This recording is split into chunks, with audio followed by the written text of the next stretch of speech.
Hello everybody, welcome back to Steven's Fight Show, and yes, in this video, we're going to be covering the guy who is apparently going to leave Alex Pereira frozen like Elsa, or as Sean Strickland likes to say, the man who apparently beats off to cartoons. Yes, you guessed it, in this video, we're going to be covering Israel Adesanya. Now, last video, I said I was going to make a video covering Adesanya on his win against Jared Cannonier at UFC 276. It was a solid fight from Izzy, however, there is a lot of opinions and narratives and talk about who Izzy as a fighter and how he's going to perform against his upcoming matchup against Alex Pereira. So let's take a deeper dive into all of that. Look at his last performance, look at all the narratives, look at his recent title defenses, and look at exactly what had happened between Israel Adesanya and Alex Pereira during their rivalry. So without further ado, let's get into it.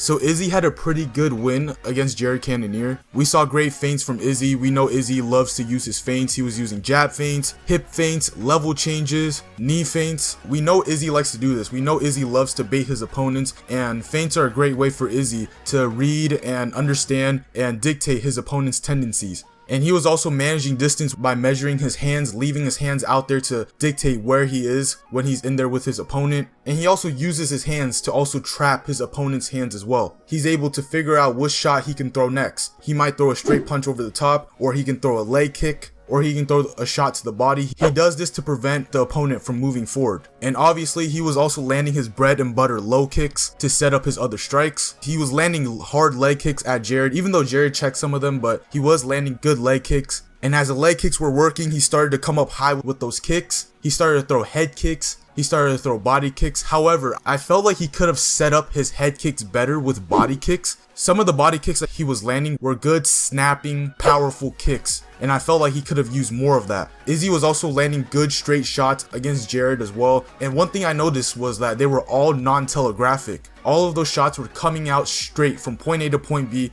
with no load up and telegraphic at all. As Jared was too focused on the leg kicks, Izzy was able to feint so many kicks to land so many good shots to the head. Not powerful, but precise. And speaking about precise, the jab was an absolute sniper for Izzy. I think he landed the jab very well in this fight. He was landing them flush down to Jared's chin, and he was landing it over and over again. And when the jab kept working for Izzy, Izzy was also a lot more aggressive in this fight in terms of being on the front foot. We don't normally see Izzy be on the front foot besides like the Whitaker 2 fight, where he's walking forward, trying to be aggressive, putting the pressure on his opponent, landing strikes with his hands, with his legs, and being creative with his strikes and being unpredictable. I like how Jared did well with the leg kicks and the body strikes, but I had just wished that Jared had worked the body a lot more. Obviously, Izzy is somebody that is very defensively responsible for anything that his opponents throw at him. Any kicks, any punches, you best believe he's entering the matrix and he's slipping all of those punches. When you have somebody like Izzy who loves to move a lot, he loves to move his head, he loves to move his feet, you have to change your approach from head hunting to attacking the body. And I liked how Jared was looking for the body at times, but he needed to do it a lot more. I also wanted to see Jared mix in his striking with his grappling. I felt like if he would have done that, he would have gave Izzy more reasons to be aware of anything that's coming his way. Because if Jared wants to stand in the middle of the octagon and have a kickboxing fight with Izzy, you best believe Izzy is going to pick him apart. So there were so many times where Jared would land a few good shots to the body, a few good kicks, a few head strikes. I wanted him to level change. Even if he doesn't get the takedown, it still gives Izzy something to worry about. Now, something I was actually surprised with in this fight was that Jared was actually able to disrupt Izzy's timing in this fight. I remember there were so many instances where Izzy would throw a jab and Jared would slip and he would land a right hand over the top. It was nice. He was actually slipping and countering off of some of Izzy's strikes. But the point is, we never really saw Jared really attack and put it on Izzy. There were some moments where it looked like it was going to be that way, but then he would just stop and not continue with his pace and pressure. I thought Jared Cannonier did pretty good work with the clinch, landing some good strikes, some good knees, some good hooks, but all in all, it was not enough to beat Izzy.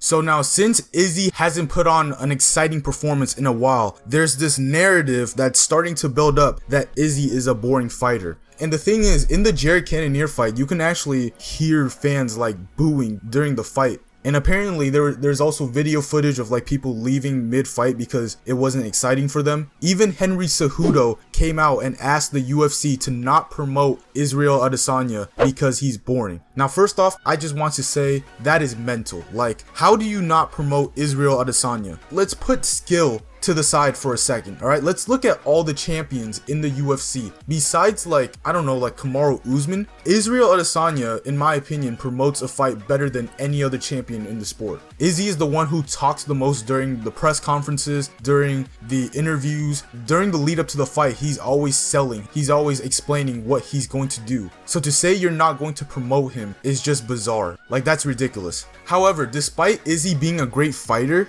I do have to admit his fights haven't been too entertaining to watch recently as a fan. And for me, the way I see it is that Izzy normally sets the bar high, right? During the press conferences, during the lead up to the fight, he's always raising the bar. He's always saying, I'm gonna make quick work of this guy. I'm gonna make it look easy. I'm gonna go out there, I'm gonna knock him out. But then he goes out there and he fails to deliver that kind of a performance. In my opinion, his last fight against Jared, there was no sense of urgency for him to really do something special despite him being aggressive. Yes, he was coming forward. Yes, he was going after Jared, but he was being too tactical about it. He didn't really empty out the clip a little bit to try to get closer to a finish. I'm not asking for him to chase a finish. I just want him to try to go for one. And like I said again, it's not a bad performance. It is a good performance, but it's similar to all of his recent performances. It's performances where we know he's capable of doing that. We know he's that great, that he can put on that kind of a performance and win. I have no problem with the way Izzy fights at all. But when you overpromise fans that you're going to do this, you're going to do that, you're going to set the standard so high,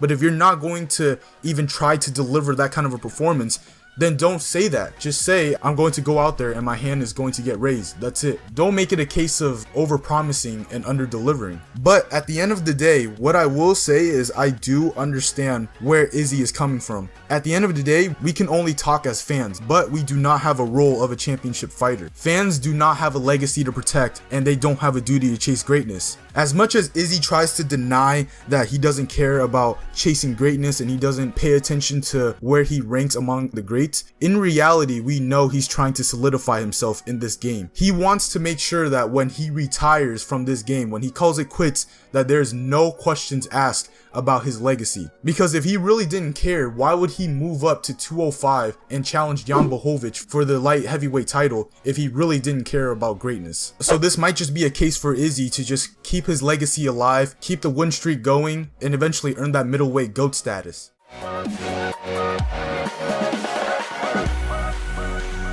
Now, so far, everybody that has been in front of Izzy hasn't been able to really dethrone him at middleweight. And Alex Pereira might be the guy to beat Izzy as he beat him twice in kickboxing. Now, let's talk about those kickboxing fights. Izzy lost to Alex in the first fight by a controversial decision, to which I think should have gone to Izzy. I thought Izzy was in control of the fight. I thought he was doing well with mixing his combos with his punches and his kicks. His footwork looked nice. His movement was also sharp as well. In my opinion, he looked like the better man and the more comfortable man in there. Alex was landing a lot of heavy shots, but I thought Izzy did a lot more outside of landing power punches to get himself a 2-1 victory. However, they gave the decision to Alex, and then they had a rematch where Izzy got knocked out because he was fighting the wrong fight. If you watch the second fight, he was explaining how he was only spamming right hands. And if you watch the fight, yes, he was throwing right hands. And the thing is, right, even though he was landing on Alex, the thing is, when you stay in the pocket for that long against a guy like Alex Pereira, and you're constantly landing, but you're not getting him out of there, or you're not hurting him, to the point where you could finish him, the longer the fight goes, the more it's dangerous for you. And eventually, Izzy was just so in love with using his hands. He didn't mix his kicks with his punches. He was too comfortable staying in the pocket and exchanging with Alex until Alex landed a good clean shot on Izzy and knocked him out cold. And most people love to criticize Izzy for losing that second fight against Alex, but half of them, or more than half, probably didn't even watch the fight. Izzy was winning that fight, in my opinion, comfortably. But he got caught, and we're sitting here today with Alex Pereira being the man who beat Izzy twice. However, instead of debating, instead of talking about who's the better striker, who's the better fighter overall,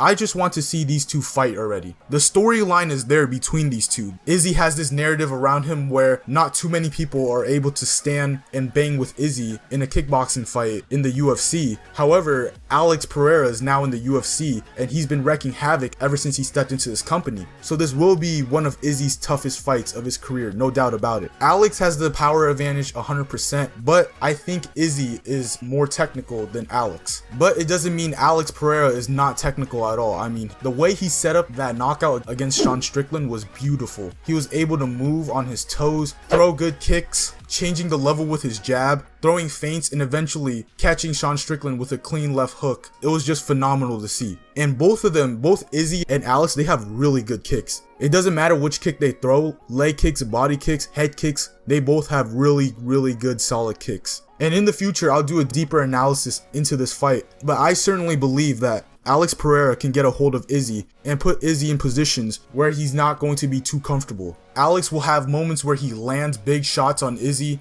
and he'll have Izzy going backwards, and usually when Izzy goes backwards, he's able to maneuver and slip out of danger to not have his back up against the cage. I think Alex is a good pressure fighter where he's not going to allow Izzy to just escape and get out of there easily. I think Izzy will comfortably be able to stand with Alex, and I think he will get the job done, but he will get the job done in the quote-unquote boring way. I don't think he will knock out Alex Pereira or stop him, but it will be a really close fight. We're talking about a guy who was a glory kickboxing champion, who was knocking people out left, right, and center, up against somebody that people refer to as the best kickboxer in MMA. Just based off of that alone, we already know it's going to be a high-level MMA chess match, and it's going to be a very beautiful fight to see in terms of technical ability, skill, and IQ. And that is it, guys. Thank you guys so much for listening to what I have to say, and let me know, is Israel Adesanya a boring fighter? Who do you favor in a matchup between Israel Adesanya and Alex Pereira? Drop a comment and let me know in the comment section down below. Now, if you guys enjoy content that relates to boxing, MMA, kickboxing, etc., make sure to hit that subscribe button down below. I would really appreciate that. Give this video a thumbs up if you want more content just like this one. And other than that, it's been Steven, signing out. Peace.